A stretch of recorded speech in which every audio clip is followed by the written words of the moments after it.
था और This मैंने कहा था conference will now be recorded. तो गूगल क्लासरूम में आपने ऐड करना है, राइट? कुछ लोगों ने किया है और कुछ लोगों ने नहीं किया। मैंने आपको कोड भी दे दिया है। अब अपने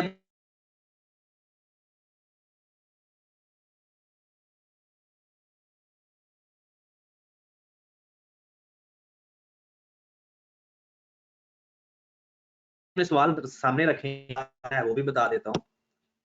ये उज़ैर का है क्वेश्चन, यानी ये क्वेश्चन जो है ये उज़ैर के हैं, बाकियों के भी हम चेक कर लेते हैं, लेकिन एक ही क्वेश्चन चेक कर लेते हैं तो उससे हमें पता चल जाएगा कि क्वेश्चन में गलती क्या है। मैं क्वेश्चन करवाऊंगा भी सही, ज़ाहिर सी बात है। क्वेश्चन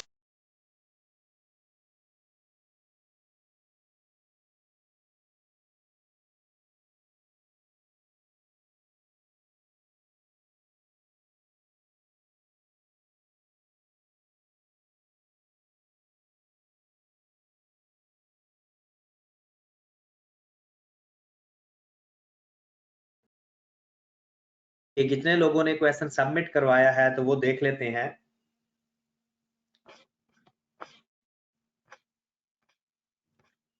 और बाकियों को फिर जंबो। जी जनाब। उमैर ने, उसके बाद अली हमजा ने, ईशा ने, उर्वा ने, अब्दुल रहमान भट्टी ने, उज़ैर ने, शानिम ने जमा करवा दिया था, मोहम्मद अली ने जमा करवा दिया था, बस बाकी लोगों ने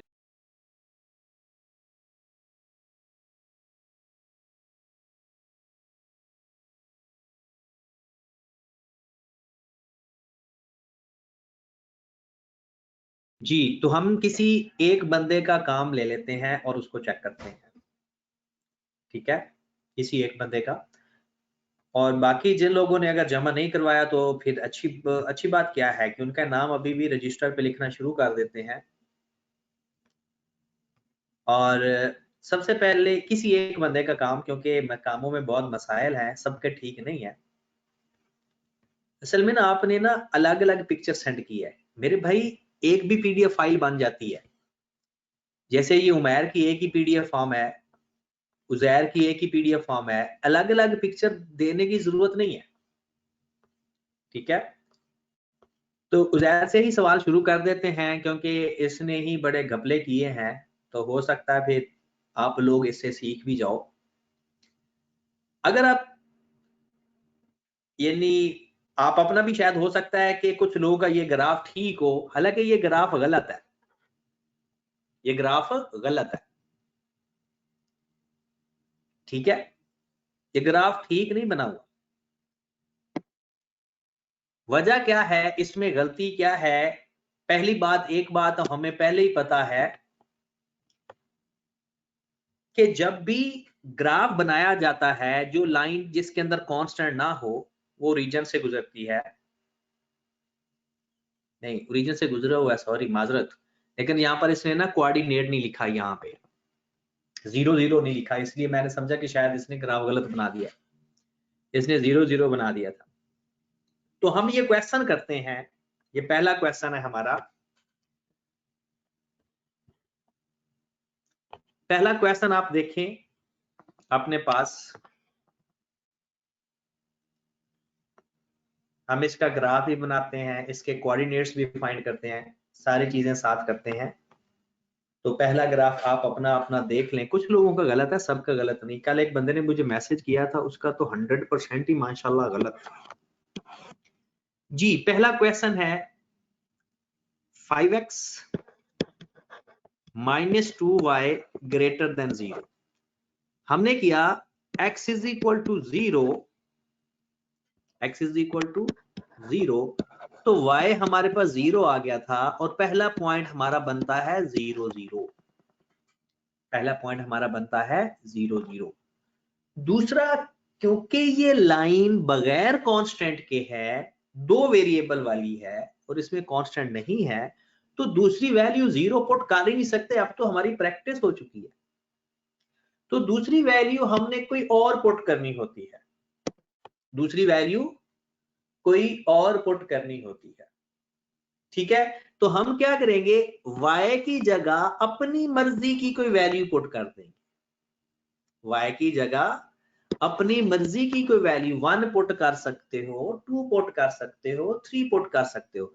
हाँ, कोशिश वो किया करो कि वो नंबर पुट करो ताकि आप फ्रैक्शन से बच जाओ। हाँ, आप कहते हो हम नहीं बच सकते, तब भी सवाल आपका हो जाएगा, क्वेश्चन फिर भी आपका हो जाएगा। सपोज दैट मैंने कहा 1 पुट कर दिया, y की जगह 1 पुट किया, तो इसको सॉल्व किया तो मेरे पास जो x की वैल्यू आ रही है वो कितनी आ रही है भला, 0.4 आ रही है। चेक करके देख लो, यहां पर हम थोड़ा सा सॉल्व करके देख लेते हैं। यहां पर आ जाओ जरा कि 5x, y की जगह 1 पुट करना है ना, 5x minus 2 into 1 is equal to 0, तो 5x इज इक्वल टू 2 और x इज इक्वल टू 2/5 जो कि आता है 0.4।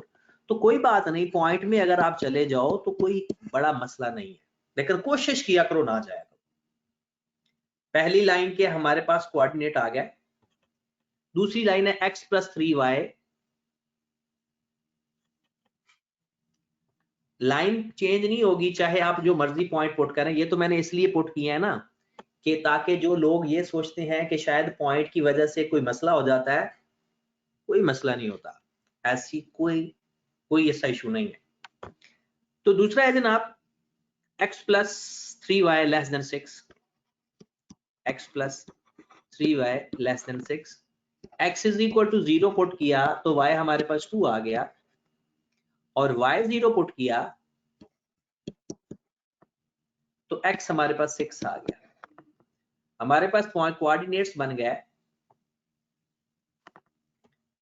हमारे पास कोऑर्डिनेट्स बन गए 0 2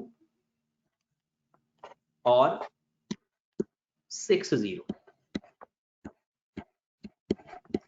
इसके ऊपर जो हम ट्रू फॉल्स का टेस्ट लगाते हैं वो लगाते हैं 1 0 पुट करके, बगैर कांस्टेंट में। ये कोई हार्ड एंड फास्ट रूल नहीं है, कोई मर्जी लाइन पुट कर सकते हैं। तो 1 greater than 0, 1 greater than 0, okay.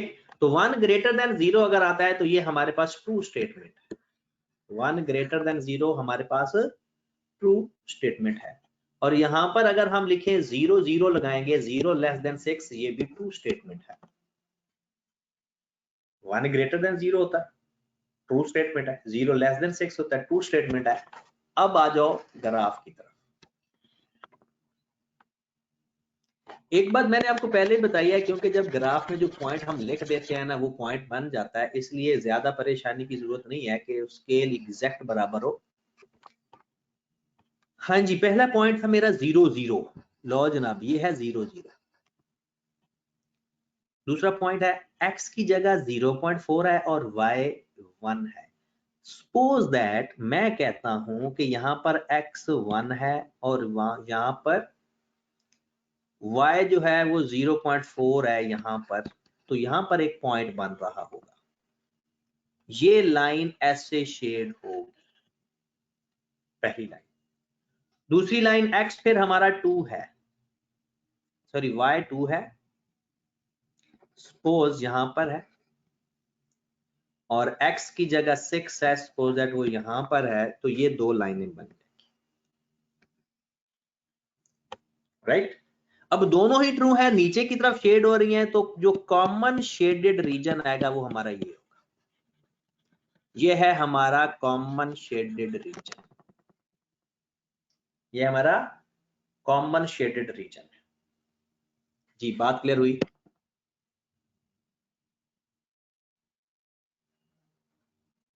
जी जनाब, तो जनाब तकरीबन ठीक ठीक लग रहा है जो इन्होंने लाइन बनाई है, कॉमन शेडेड रीजन। इनका भी पहला सवाल इनका ठीक हो गया। इसके दूसरे सवाल पे चलते हैं। दूसरा सवाल देखते हैं कि ठीक है या नहीं है। इन्होंने x की जगह 0 पुट किया, y हमारे पास 5 आ गया, y की जगह 0 पुट किया, x 3 आ गया, ये तो बिल्कुल ठीक हो गया, यानी y 5 है और x 3 है। दूसरे में इन्होंने x की जगह 0 पुट किया, y 0 आ गया। अच्छा, आपको ये समझ लग रही है ना? और y की जगह उन्होंने फिर 1 पुट किया, तो x हमारे पास 2 आ गया। ठीक है, तो एक पॉइंट हो गया 0 0 और दूसरा हो गया 2 1। ये भी बिल्कुल लाइन ठीक है, गुड। तो इन्होंने पहली लाइन के अंदर 0 0 पुट किया, तो 0 ग्रेटर देन तो फॉल्स आया, और दूसरा 1 ग्रेटर देन ट्रू है। बिल्कुल 100% इनका ग्राफ ठीक है, क्योंकि जो लाइन है 0 0 वाली उसका शेड नीचे आना है क्योंकि ट्रू है, और फॉल्स स्टेटमेंट है दूसरे की वो अपोजिट आना है। बिल्कुल सवाल ठीक है, लेकिन यहाँ पर कर देते हैं दूसरे सवाल को, यहाँ पर डिस्कस कर देता हूं मैं आपको। दूसरा सवाल हमारे पास था कि ये पॉइंट है, डायरेक्ट मैं पॉइंट लिखने लगा हूं, x plus 3y greater than 15 था, और x minus 2y greater than 0 था। ठीक है, अब हमने इसके ऊपर ग्राफ भी बनाना है और इसके पॉइंट्स भी फाइंड करने हैं। x की जगह 0 पुट किया तो y मेरे पास 5 आ गया। x की जगह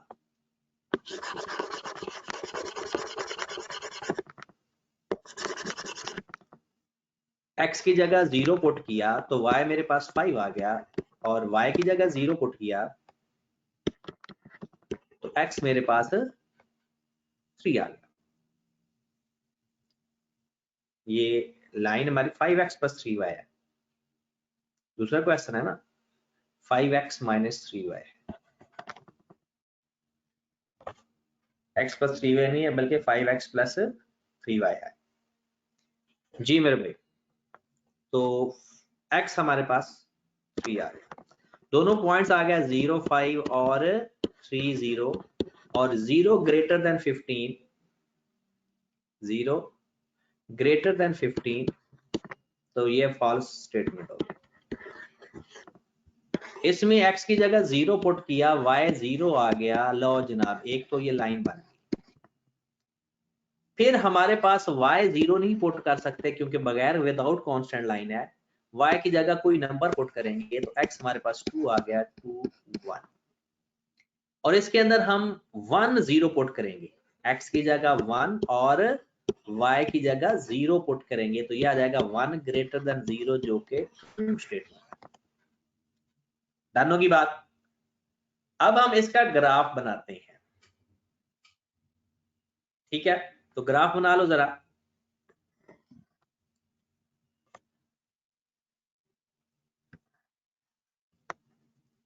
जी मेरे भाई, अब हमने जब ग्राफ बनाया तो यहां मेरे पास है 0। सबसे पहले 0 5 है, अज्यूम करके लिखना है यहां पर 5 है और यहां पर x 3 है। ये हमारे पास एक लाइन बन गई, और ये लाइन फॉल्स है तो इसका शेड ऊपर की तरफ जाता है। दूसरी लाइन है 0 0 और पॉइंट x की जगह 2 है, सपोज दैट यहां 2 कर लेते हैं, और y की जगह 1 है तो सपोज दैट 1 यहां पर कर लेते हैं, तो ये पॉइंट बनेगा तकरीबन यहां पे। अब ये नीचे की तरफ शेड होगा और हमने कॉमन शेडेड रीजन देना है, तो वो ये कॉमन शेडेड रीजन बन रहा है। ओके होगी बात, ये है इसका कॉमन शेडेड रीजन। ओके, आगे चलते हैं। फिर अब मैं सिर्फ जैर के सवाल उससे उसके ऊपर से ही चेक कर आपको बता देता हूं, चेक करके कि वहां पर आपने उसको ही देखकर अपने अपना सोल्यूशन वेरीफाई कर लेना। हाँ जी, अगला सवाल हमारे पास है,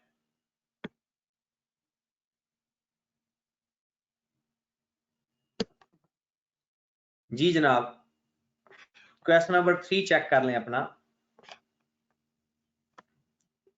क्वेश्चन नंबर 3 में है कि जनाब 3x प्लस ग्रेटर देन 0 और 4x प्लस दिस, ये तो सीधी सी लाइन है। x की जगह 0 पुट किया, y हमारे पास आ गया, y की जगह 0 पुट कर दिया, x आ गया। फिर सेम एज इट इज दोनों के पॉइंट्स फाइंड हो गए और वेरीफाइड है, दोनों के पॉइंट सबके वेरीफाइड है। फिर आगे देखते हैं। अब जरा गौर फरमाएं, एक ट्रू स्टेटमेंट थी और एक फॉल्स थी। 9 वाली फॉल्स है और 8 वाली ट्रू है। हमने दोनों का ग्राफ बनाया, ठीक है।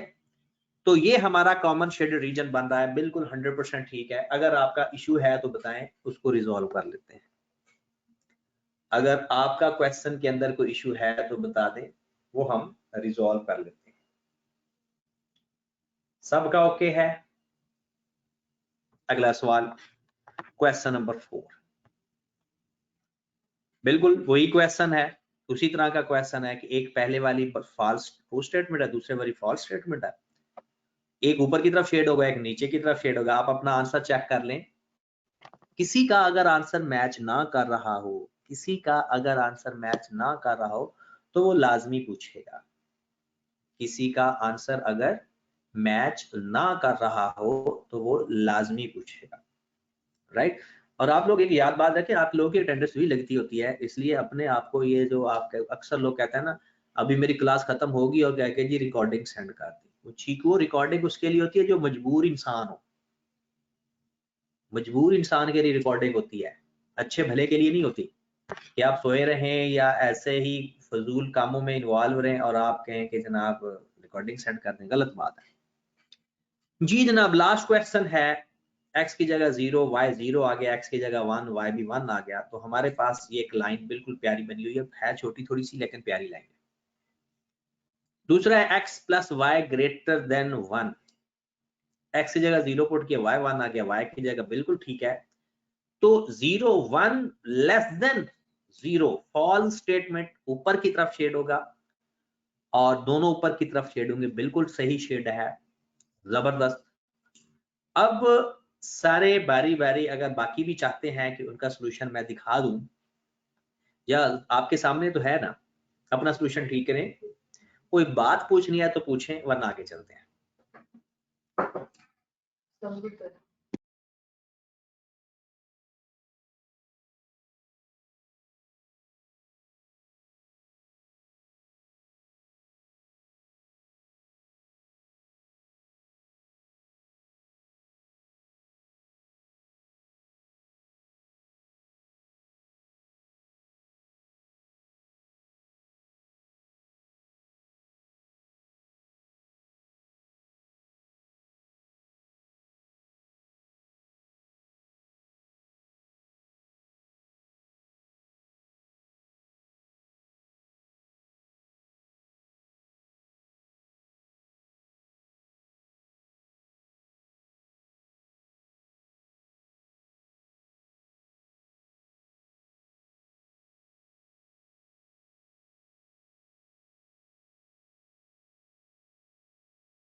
हाँ जी मेरे भाई, वापस आ जाएं।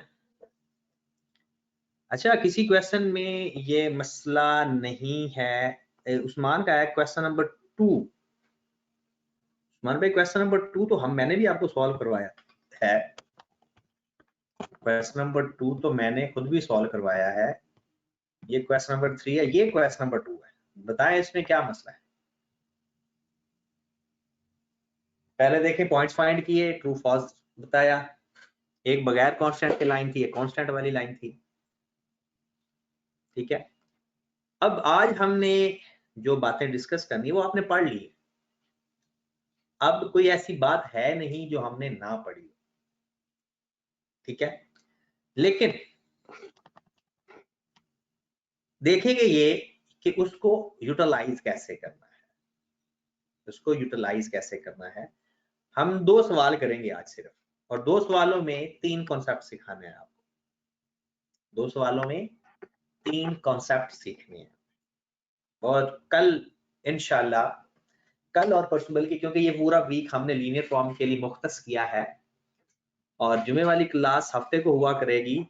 उसकी वजह क्योंकि वो एग्जैक्ट जुमे के टाइम पर क्लास का टाइमिंग है, या फिर क्लास का टाइमिंग कुछ इस तरह से कर लेंगे ताकि आप लोगों की क्लास डिस्टर्ब ना हो और नमाज जुमा भी आप अदा कर लें, ठीक है। तो उसके लिए हम डिस्कस कर लेंगे बाद में कि टाइमिंग आगे पीछे कर लेंगे। अगर जुमे वाले दिन ही क्लास लेनी है तो टाइमिंग का हिसाब किताब देख लेंगे, ठीक होगी बात।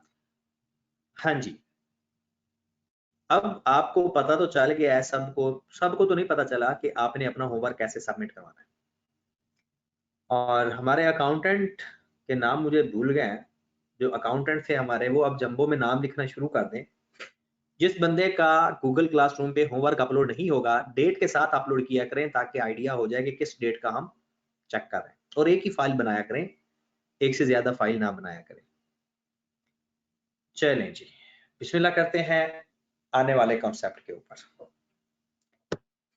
हाँ जी, अगला सवाल है हमारा, इसी तरह का ही सवाल है, इसी तरह का ही सवाल है, और हमने देखना ये है कि इसके अंदर क्या क्या चीजें कवर होती हैं।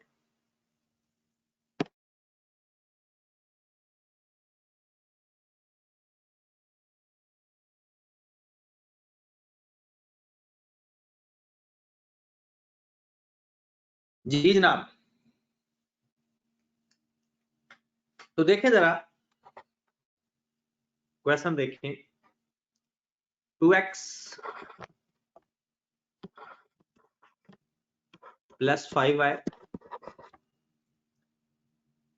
2x प्लस 5y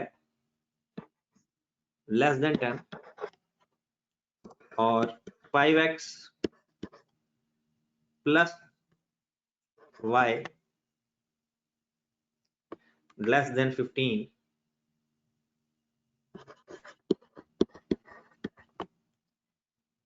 अब हमने फाइंड क्या करना है, और इसमें एक बात ऑब्वियस होती है कि एक्स वाई ग्रेटर देन और इक्वल टू 0, मतलब हमने फर्स्ट क्वाड्रेंट में शेड कर रहे होते हैं। इसके अलावा भी पेपर में आ सकता है, लेकिन हम एक्स वाई ग्रेटर देन और इक्वल टू 0 लिखा हो ना, तो इसका शेड नहीं बनाते। इसका मतलब ये होता है कि आपने फर्स्ट क्वाड्रेंट में रहना है, इसका कोई ग्राफ नहीं होता। हमने आज सीखना है, सबसे पहले एक बात सीखनी है इस क्वेश्चन के अंदर, कॉर्नर पॉइंट कैसे फाइंड करने हैं, ठीक है। और दूसरी बात हमने देखनी है कि आइडेंटिफाई करना है हमने बाउंडेड और unbounded region, bounded and unbounded region. ये 2 बातें आज हमने सीखनी है। तीसरी बात दूसरे क्वेश्चन में सिखाऊंगा। तो जल्दी से सबसे पहले इसका ग्राफ बनाएं, जैसे हम नॉर्मली ग्राफ बनाते हैं। जो नॉर्मली ग्राफ बनाया जाता है वैसे ही ग्राफ बनाएं, जैसे नॉर्मली ग्राफ बनाया जाता है वैसे ही ग्राफ बनाएं। तो जनाब पहले हमारा था 2x प्लस 5y, पहली लाइन है 2x plus 5y, 2x plus 5y less than और इक्वल टू 10।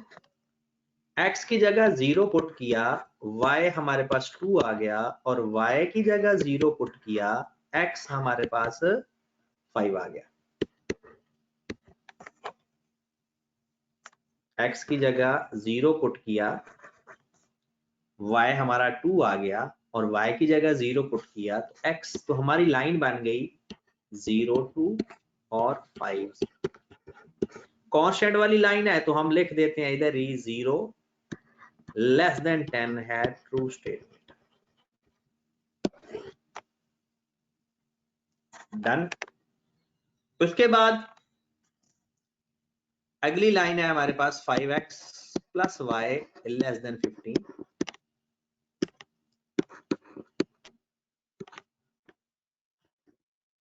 x की जगह 0 पुट किया तो y हमारे पास 15 आ गया,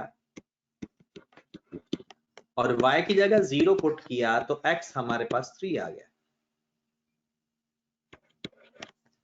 राइट।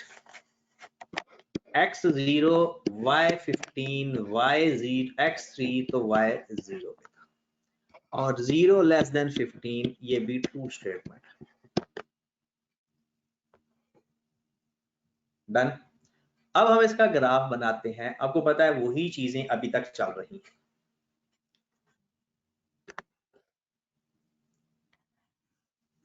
जी x2 है, y2 है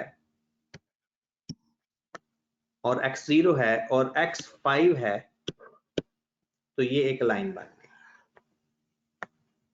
फिर अगली लाइन है हमारे पास x0 है तो y 15 है। सपोज दैट यहां पर 15 लिख लेते हैं और यहां पर 3 लिख लेते हैं इधर ही, तो ये हमारे पास एक लाइन ये बन। दोनों ट्रू है तो नीचे की तरफ शेड हो रही है, दोनों ही ट्रू है तो नीचे की तरफ शेड हो रही है। तो हमारा जो कॉमन शेडेड रीजन आ गया वो ये आ गया। जो मेरे पास कॉमन शेडेड रीजन आएगा, यानी जहां दोनों शेड हो रहे हैं। डन। यहां तक बात समझ लग गई। अब हमने इसमें दो चीजें बतानी है, एक कि इसके बाउंडेड और अनबाउंडेड रीजन, और दूसरा कॉर्नर पॉइंट्स। ठीक है। अब पहले मैं नाम लिखता हूं, फिर उसके बाद इजी हो जाएगा कॉर्नर पॉइंट्स बताना। चलें जी, जरा गौर फरमाएं। कॉर्नर पॉइंट्स उन पॉइंट्स को कहते हैं जो कॉमन शेडेड रीजन के कॉर्नर होते हैं। कॉमन शेडेड रीजन के जो कॉर्नर होते हैं उन्हें हम कहते हैं कॉर्नर पॉइंट्स। जैसा कि इसमें एक ये ए आ रहा है, नाम लिख लेते हैं। एक ये कॉर्नर बी है, ये कॉर्नर सी है, ये कॉर्नर डी है। चार कॉर्नर हैं इस शेडेड रीजन के। कितने कॉर्नर हैं? चार। चार कॉर्नर हैं इसके। अब इन चारों कॉर्नर के हमने पॉइंट्स लिखने हैं। ए जो कॉर्नर पॉइंट्स है उसका तो पॉइंट है 0 0। ए के जो कोऑर्डिनेट्स हैं, ए पॉइंट जो है वो है 0 0। बी जो है, क्योंकि वो एक्स एक्सिस पे है, उसका x3 है और y0 है। ये हमें पता भी है, ऊपर यही तो पॉइंट हमने लिखा हुआ है। और C हमने फाइंड करना है क्योंकि वो दरमियान में है, ये वाला, ये हमेशा फाइंड किया जाएगा। और जो D है वो x0 है और y2 है। ये चार कॉर्नर पॉइंट्स हैं इस क्वेश्चन के अंदर। ये चार कॉर्नर पॉइंट्स हैं। अब C हमारे पास नहीं है। C फाइंड कैसे करते हैं? इसमें तो हमने दो लाइनें अज्यूम की है ना, लाइनें चाहे 10 भी क्यों ना हो। कॉर्नर पॉइंट्स वो होता है जो शेडेड रीजन को कॉर्नर टच कर रहा होगा, और अगर वो इस प्लेन के अंदर आ जाए तो उसको सॉल्व करते हैं। जो दो लाइंस एक दूसरे को आपस में इंटरसेक्ट कर रही होती हैं, आपस में एक दूसरे को काट रही होती हैं, इंटरसेक्ट कर रही होती हैं, मिल रही होती हैं, उनको साइमल्टेनियसली सॉल्व करते हैं। अब साइमल्टेनियस का तरीका कैसे पता चलता है? पहले तो आप लाइनें लिखो ना, कि जो लाइंस हमारी हैं 5x plus 2y is equal to 10 और 5x plus y, sorry 2x plus 5y था, 2x plus 5y is equal to, और 5x plus y is equal to 15। ये दो सवाल हैं, दो इक्वेशन है जो एक दूसरे को इंटरसेक्ट कर रही हैं। आपने मैट्रिक में भी और 8th क्लास में भी पढ़ा होगा, मैट्रिक में भी और 8th क्लास में भी आपने पढ़ा होगा कि साइमल्टेनियसली कैसे इक्वेशन सॉल्व करते हैं। साइमल्टेनियसली इक्वेशंस कैसे सॉल्व करते हैं। तो याद है ना, या फिर अपने अपने कैलकुलेटर निकालो, अपने अपने कैलकुलेटर निकालो, जल्दी करो। मैं आपको साइमल्टेनियसली इक्वेशन कैलकुलेटर पे सॉल्व करना सिखा देता हूं। सबसे पहली जरूरी बात, जब भी साइमल्टेनियसली इक्वेशन कैलकुलेटर से सॉल्व करो, उसको इस फॉर्म में लिखो कि पहले x होना चाहिए, पहले x होना चाहिए, फिर y होना चाहिए, और उस इक्वल के बाद एक वैल्यू 0 हो या जो भी हो, ठीक है, चाहे 0 हो, चाहे 10 हो, 15 हो, 25 हो, जो भी हो, वो इक्वल के बाद, कांस्टेंट इक्वल के बाद, और दोनों वेरिएबल इक्वल से पहले होना जरूरी है, तब क्वेश्चन हो पाएगा, वरना नहीं। अब सबके पास कैलकुलेटर 991 ES प्लस होना चाहिए, मतलब 991 ES ये कैलकुलेटर का कोड है, जिसके ऊपर मैं बताया करूंगा। 991 ES प्लस के ऊपर कैसियो का ये कैलकुलेटर है। आप मॉड प्रेस करेंगे, कर लिया प्रेस। मॉड प्रेस करने के बाद देखें कि 5 नंबर के ऊपर इक्वेशन लिखा नजर आएगा, 5 नंबर के ऊपर इक्वेशन लिखा नजर आ रहा होगा। 5 प्रेस कर दें। जैसे ही आपने 5 प्रेस किया, नंबर 1 पे लिखा होगा ANX plus BNY plus CN, ये हमारी क्वाड्रेटिक इक्वेशन है 2 वेरिएबल की। जो नीचे वाली है वो 3 वेरिएबल की है, जो पहले वाली है वो 2 वेरिएबल की है। तो 1 प्रेस कर दे। जैसे ही आपने 1 प्रेस किया, आपके सामने ABC लिखा हुआ नजर आ रहा होगा 1 और 2 के नीचे। आप क्या करोगे, अब पुट करना शुरू कर दो। ये x का जो कोफिशिएंट है ये a है, x का जो कोफिशिएंट है वो a है, y का जो कोफिशिएंट है वो b है, ठीक है, और ये जो नंबर है ये c है। नेगेटिव साइन होगा तो वो साथ आ जाएगा, पॉजिटिव साइन लिखने की जरूरत नहीं होती। नेगेटिव जो साइन होगा वो साथ आ जाएगा, और पॉजिटिव साइन लिखने की जरूरत नहीं होती। तो ये इक्वेशन 1 में लिखेंगे और ये इक्वेशन 2 में लिखेंगे। लिखना शुरू करें जरा। 2 इक्वल, 2 के बाद इक्वल प्रेस करेंगे तो कर्सर खुद ब खुद आगे चला जाएगा।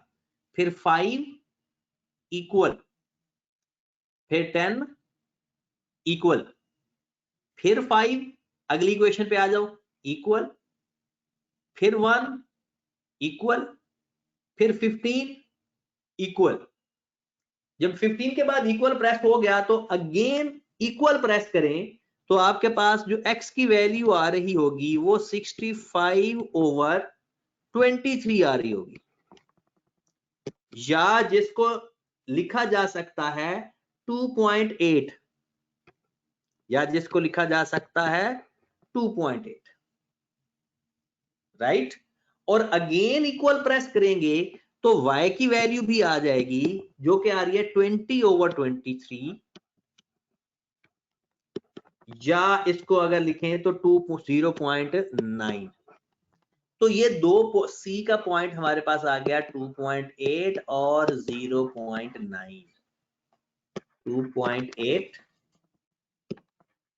और 0.9। तो ये हमारे पास आ गया कॉर्नर पॉइंट्स। कॉर्नर पॉइंट्स कैसे फाइंड करते हैं, दोबारा एक दफा सुने। पहले नॉर्मली जैसे ग्राफ बनता है वैसे ही बनाएंगे, जैसे नॉर्मल ग्राफ बनता है वैसे ही बनाएंगे, पहली बात। अगली बात कि जो कॉमन शेडेड रीजन बना के फिर हमने देखना है कि उसके साथ कितने कॉर्नर लग रहे हैं। सारे कॉर्नर जो x और y के ऊपर होंगे उसका तो पॉइंट फाइंड करने की जरूरत नहीं होती, क्योंकि वो गिवन होता है। और जितनी दफा वो प्लेन के अंदर की जगह काटेंगे तो सब लाइंस को, जो जो लाइंस एक दूसरे को इंटरसेक्ट कर रही होंगी, उनको आपस में साइमल्टेनियसली सॉल्व कर लेंगे और वो x और y की वैल्यू लिख लेंगे। जी, कॉर्नर पॉइंट्स के मामले में किसी ने कोई बात पूछनी है तो पूछ ले। कॉर्नर पॉइंट्स फाइंड, वैसे कल भी ये सवाल दोबारा भी करने हैं क्योंकि आगे मेन है ही कॉर्नर पॉइंट्स। कॉर्नर पॉइंट्स के सिलसिले में किसी ने कोई बात पूछनी है तो पूछें। डन मतलब मैं समझू, यही समझू कि ओके है सारा। चलें जी, अब चलते हैं बाउंडेड और अनबाउंडेड रीजन पे, इसी सवाल पे, बाउंडेड और अनबाउंडेड रीजन पे। पहले मैं ये लिख लूं, फिर मैं बताता हूं, फिर उसके बारे में लिखवाऊंगा भी सही। हमारा कुछ ग्राफ इस तरह का बना हुआ है,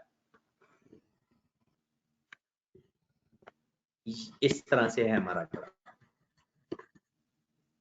ऐसा ही है। इस ग्राफ के अंदर जो रीजन बन रहे हैं, इस ग्राफ के अंदर जो रीजन बन रहे हैं, वो एक रीजन ये है, एक एरिया, मतलब रीजन मतलब एरिया, एक बी है, एक सी है और एक डी है। टोटल 4 रीजन है, इससे कम या ज्यादा भी हो सकते हैं। और हमने ये बताना है इसमें बाउंडेड कौन सा है और अनबाउंडेड कौन सा है। लो मेरे भाई सुन ले फिर, बाउंडेड रीजन वो होता है जिसकी चारों साइड्स कंप्लीट हो, किसी साइड से भी ओपन ना हो, जो जिसकी बाउंड्रीज, वो सारा बाउंड्रीज के अंदर कवर हो, विद इन अ बाउंड्री। और जो अनबाउंडेड रीजन होता है वो किसी न किसी साइड से, वो सारी बाउंड्रीज उसकी कंप्लीट नहीं होती, कोई एक बाउंड्री उसकी मिसिंग होती है, एक या एक से ज्यादा भी मिसिंग हो सकती है। तो अगर मैं इस क्वेश्चन में देखूं, तो इसमें जो बाउंडेड रीजन की अगर मैं आपको पहचान बताऊं कि इसमें बाउंडेड रीजन कौन कौन से हैं, तो आपको क्लियर नजर आ रहा होगा, ए भी बाउंडेड रीजन है, बी भी बाउंडेड रीजन है और सी भी बाउंडेड रीजन है। और अनबाउंडेड रीजन सिर्फ एक है, अनबाउंडेड रीजन सिर्फ एक है, that is D, that is D. आपको पता है बाउंड जो सारी जगह से बंद होना, उसको मैथमेटिक्स के अंदर पॉलीगॉन कहते हैं। क्या कहते हैं? मैथमेटिक्स के अंदर पॉलीगॉन कहा जाता है, जिसकी बाउंड्री कंप्लीट हो, जिसकी बंद शक्ल हो, क्लोज फिगर हो। तो जो बाउंड्री रीजन होता है within close with respect to all side, और जो अनबाउंडेड रीजन होता है वो क्लोज नहीं होता सारी साइड से। जो बाउंडेड रीजन होता है वो पॉलीगॉन बना रहा होता है, पॉलीगॉन भी क्लोज्ड फिगर को कहते हैं जिसकी बाउंड्री सारी तरफ हो। और जो अनबाउंडेड रीजन है वो पॉलीगॉन की शेप नहीं बना रहा होता। अगला प्यारी सी बात कि जो बाउंडेड रीजन होता है ना, उसका कोई मिनिमम पॉइंट भी होता है और कोई मैक्सिमम पॉइंट भी होता है।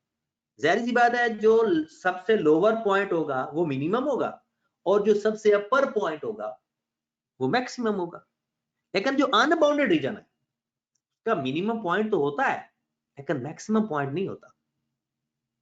हाँ, कभी कभी किसी, अगर फर्स्ट क्वाड्रेंट में हम, अगर हम फर्स्ट क्वाड्रेंट में हैं तो अनबाउंडेड रीजन का मिनिमम पॉइंट होता है लेकिन मैक्सिमम पॉइंट नहीं होता, ये बात याद रखनी है। चलो कर लेते हैं, मैं लिखवा देता हूं, बाउंडेड रीजन के बारे में लिखें और अनबाउंडेड रीजन के बारे में भी लिखें। पहली बात, closed closed with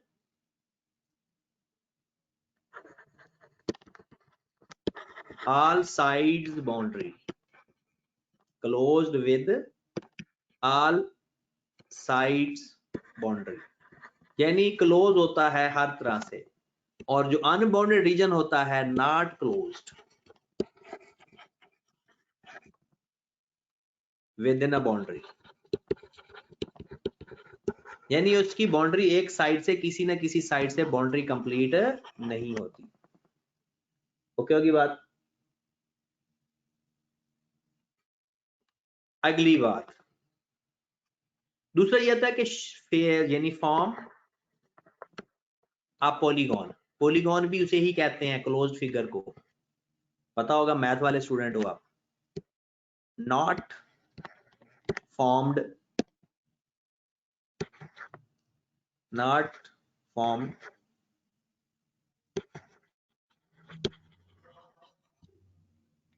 polygon।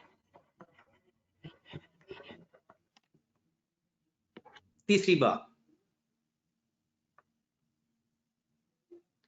Bounded reason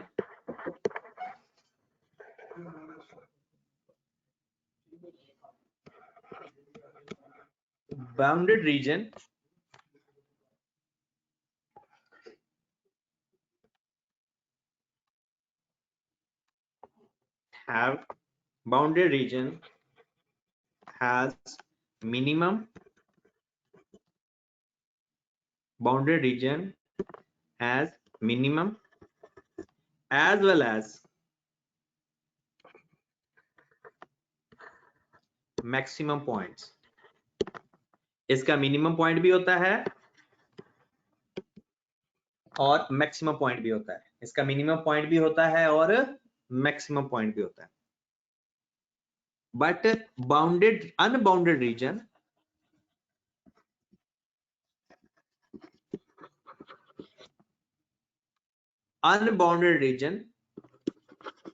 has minimum but not maximum if x and y both are positive। मतलब अगर फर्स्ट क्वाड्रेंट में है, बोथ आर पॉजिटिव। ये हमारे ना सिलेबस में फर्स्ट क्वाड्रेंट है, इसलिए ज्यादातर यही होता है। लेकिन हम ये कह सकते हैं कि अनबाउंडेड रीजन की या मिनिमम पॉइंट होता है या मैक्सिमम होता है, दोनों नहीं होते। ये बात याद रख लें, या मिनिमम होता है या मैक्सिमम होता है, दोनों नहीं होते। हाँ, अगर आप हो ही फर्स्ट क्वाड्रेंट में, एक्स वाई दोनों पॉजिटिव हैं, फिर उसका मिनिमम पॉइंट होगा, मैक्सिमम हो ही नहीं सकता, क्योंकि एक साइड तो ओपन है। ये तीन बातें हैं बाउंडेड और अनबाउंडेड रीजन के बारे में। हमने दो चीजें सीखी हैं अभी तक। एक चीज सीखी है बाउंडेड और अनबाउंडेड रीजन, और दूसरी चीज सीखी है कॉर्नर पॉइंट्स। राइट, उम्मीद है ये दोनों बातें आपको समझ लग गई होंगी, और अगर नहीं भी समझ लगी तो खैर है, किसी ना किसी दिन तो समझ लग ही जाएगी ना, या लग समझ जाएगी। ओके, आज आपकी मैंने अटेंडेंस के साथ नाम बताने हैं कि जिस बंदे का नाम जंबो में लिखा जाएगा, ठीक है, और ये नाम अरेज नहीं होंगे, मैं भी इधर रिकॉर्ड रखूंगा, फिर इसकी इफ्तारी करेंगे। चलें जी, अगला सवाल। अगला नेक्स्ट हमारे पास जो कॉन्सेप्ट है दैट इज रिडंडेंट कंस्ट्रेंट। ये पहले भी हमने पढ़ा, दोबारा पढ़ रहे हैं। पहले भी हमने ये कॉन्सेप्ट पढ़ा था, तो आ जाए जनाब, रिडंडेंट कंस्ट्रेंट किसे कहते हैं? रिडंडेंट कंस्ट्रेंट, जी बिस्मिल्लाह करते हैं। रिडंडेंट कंस्ट्रेंट,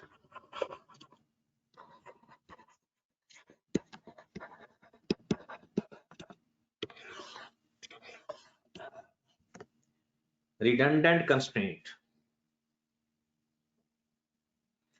रिडंडेंट का लफ्जी मतलब होता है extra.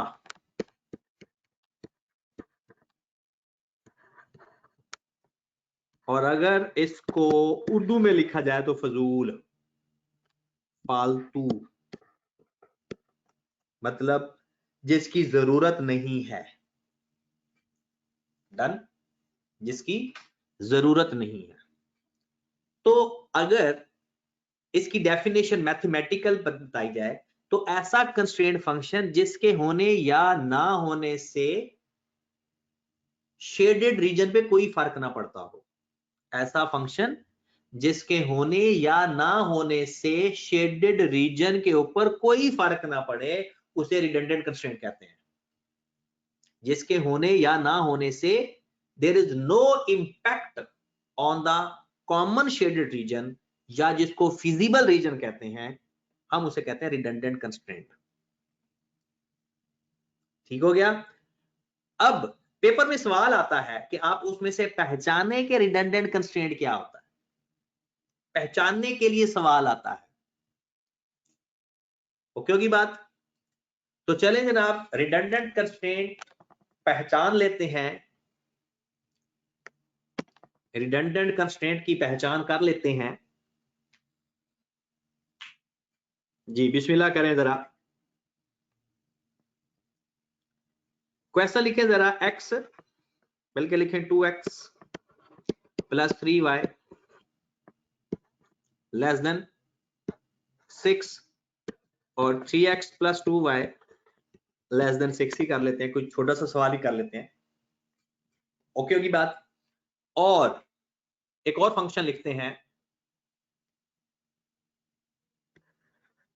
x plus Y less then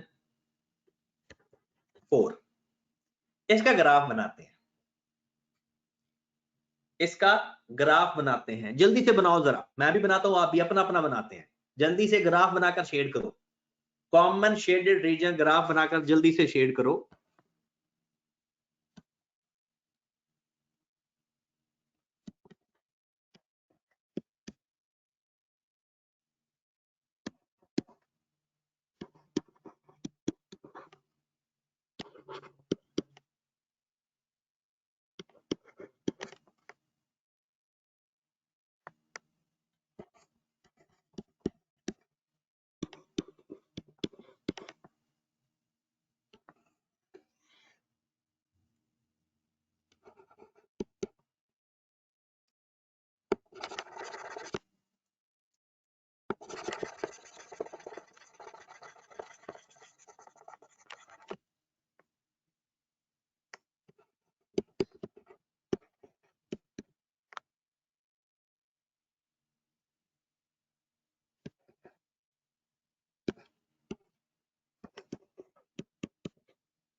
जी जनाब, आपने ग्राफ तो बना ही लिया होगा और कॉमन शेडेड रीजन भी देख लिया होगा, तो मेरे साथ भी एक दफा देखें।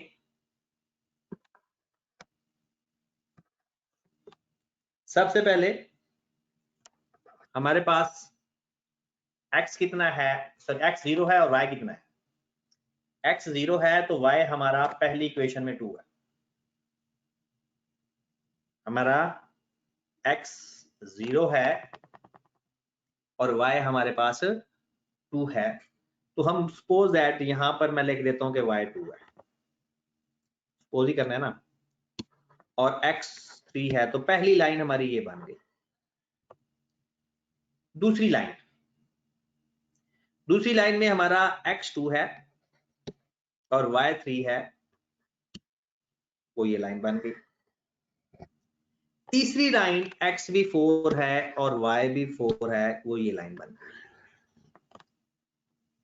हमने सबका कॉमन शेडेड रीजन फाइंड करना है। सारे ट्रू हैं तो सारे यहां पर शेड हो रहे हैं, सारे ही ट्रू हैं तो सारे ही यहां पर, जो ऊपर वाली लाइन है वो भी नीचे की तरफ शेड हो रही है। तो जनाब पहले तो अब ये ओके करें कि सबका कॉमन शेडेड रीजन यही है, सबका कॉमन शेडेड रीजन यही है, या किसी के इसके अलावा तो नहीं है। अब अगर मैं इसके कॉर्नर पॉइंट्स बताना चाहूं तो ये कॉर्नर पॉइंट है, एक ये वाला, एक ये कॉर्नर पॉइंट्स है जनाब, ये 4, जिसका एक फाइंड करने की जरूरत है। बाउंडेड और अनबाउंडेड रीजन की बात करें तो ये भी बाउंडेड, ये भी बाउंडेड, ये भी बाउंडेड, ये भी बाउंडेड, ये अनबाउंडेड है जिसके ऊपर मैंने स्टार लगाया। अगर मैं बाउंडेड और अनबाउंडेड की बात बताऊं, अब मैं आ जाता हूं रिडंडेंट कंस्ट्रेंट। मेरे भाई एक बात हमेशा याद रख लेनी है कि जो आपने ग्राफ बनाया, जो लाइन शेडेड रीजन को किसी भी जगह से टच ना कर रही हो, उस फंक्शन को कहते हैं रिडंडेंट कंस्ट्रेंट। ये है न्यूमेरिकल इसकी एप्लीकेशन, ये है इसका न्यूमेरिकल आंसर, ये है इसका न्यूमेरिकल आंसर कि ऐसा फंक्शन जो कॉमन शेडेड रीजन को टच भी ना कर रहा हो, उसे कहते हैं रिडंडेंट कंस्ट्रेंट। और आप ये देख लें कि हमारे पास जो x plus Y less than 4 है, इज अ रिडंडेंट। वो रिडंडेंट कंस्ट्रेंट है कि वो एक ऐसा फंक्शन है अगर ये ना भी होता तब भी हमारा फंक्शन यही बनना था, तब भी कॉमन शेडेड रीजन यही बनना था। आप करके देख लो, x plus Y less than 4 को हटा दो, बाकी दोनों का शेड कर दो, तब भी यही बनेगा। तो रिडंडेंट कंस्ट्रेंट फंक्शन ऐसा फंक्शन होता है जो कॉमन शेडेड रीजन को टच नहीं करता। एक बात, जिसके होने या ना होने से कॉमन शेडेड रीजन या फिजिबल रीजन पर कोई इंपैक्ट ना पड़े। जी मेरे भाई, बात ओके हो गई या नहीं? हाँ जी, गुड होगी बात। अगर ये बात ओके हो गई है, शानिम का सवाल है कि इसके कार्नर पॉइंट्स जो इसमें तो उसने बताए नहीं है कार्नर पॉइंट्स, अगर वो पूछता तो हम बताते। इसमें तो हमने रिडंडेंट सीखा है, सिर्फ रिडंडेंट कंस्ट्रेंट सीखा है। ठीक होगी बात। अब आपने कल क्वेश्चन बैंक के क्वेश्चन करने हैं और उसके ना सबके कॉर्नर पॉइंट्स भी जो जो पॉसिबल हो गए वो मैं आपको बता देता हूं कि आपने कॉर्नर पॉइंट्स किस किस के फाइंड करने हैं। चले जी, तो क्वेश्चन आप, बल्कि मैंने पहले भी बताया हुआ है जो क्वेश्चन आपने करने हैं, क्वेश्चन पहले बताए हुए हैं, आपने वही क्वेश्चन करने हैं जो पहले मैंने निशान लगवाए हुए थे। ठीक है, और कोई बंदा अपने ग्रुप में शेयर कर देगा क्वेश्चन के नंबर लिख करके, ये चैप्टर नंबर 7 है और इसके कौन कौन से क्वेश्चन करने हैं। ठीक है, तो कल वो क्वेश्चन हम देखेंगे और इंशाल्लाह, हाँ जी किए हुए दोबारा करने हैं, जिसने क्वेश्चन किए हुए हैं फिर भी दोबारा करने हैं। मैंने तो दोबारा पढ़ाया है ना, तो फिर आप भी दोबारा क्वेश्चन करो। तो कल फिर इंशाल्लाह हम मिलते हैं एक नई सोच के साथ। नई सोच से मुराद कि कल हमने कुछ ऐसी चीजें करनी है जिससे ये चैप्टर कंप्लीट होने के लिए चला जाएगा।